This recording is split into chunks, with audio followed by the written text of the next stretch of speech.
gaganda po talaga ng mga anak niyo, Haring Gabriel. Ang hirap pong malaman kung sino ba talaga sa kanila.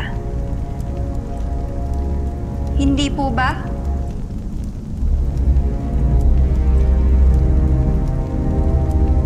Kung ako sa inyo, malilito din ako. Anong ibig mo sabihin, Ribay? Hindi niyo po talaga mahahalata. Maliban na lang kung may alam kayo. Pinagpupustahan na nga po ng mga kawal kung sino ba talaga sa kanila. Pero syempre ako, alam ko.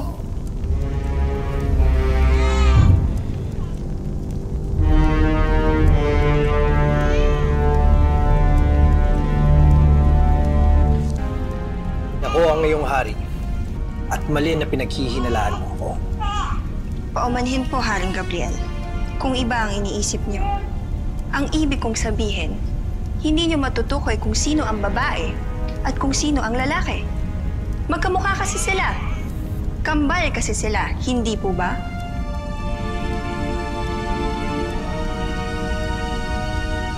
Bakit po, Haring Gabriel? May dahilan ba upang paghinalaan ko kayo?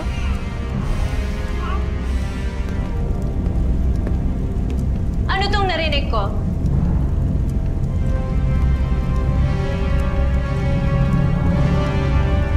Ano tong narinig kong pinag-uusapan? Mahal na Reyna. Mahal kong asawa, nag-uusapan lang namin na talagang magkamukha ang ating mga anak.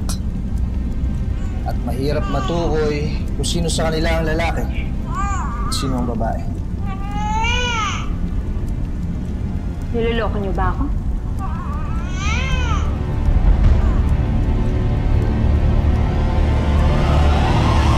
Natural!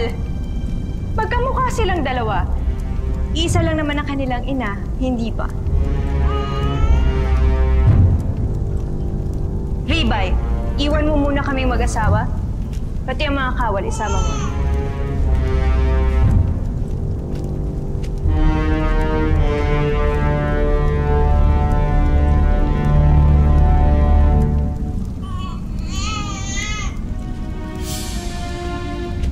Sumama kayo sa akin.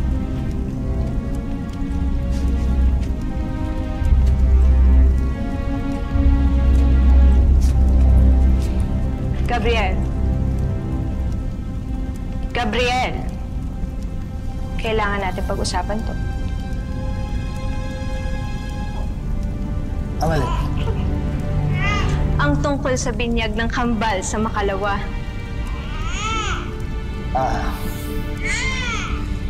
Ayun ba? Hindi ba't handa na ang lahat? Simpleng pagdiriwang. Hindi maaari, Gabriel. Anak sila ng hari at reyna. Kailangan makilala ng lahat ang ating prinsipe at prinsesa. Ikaw nang masusunod sa mga bagay.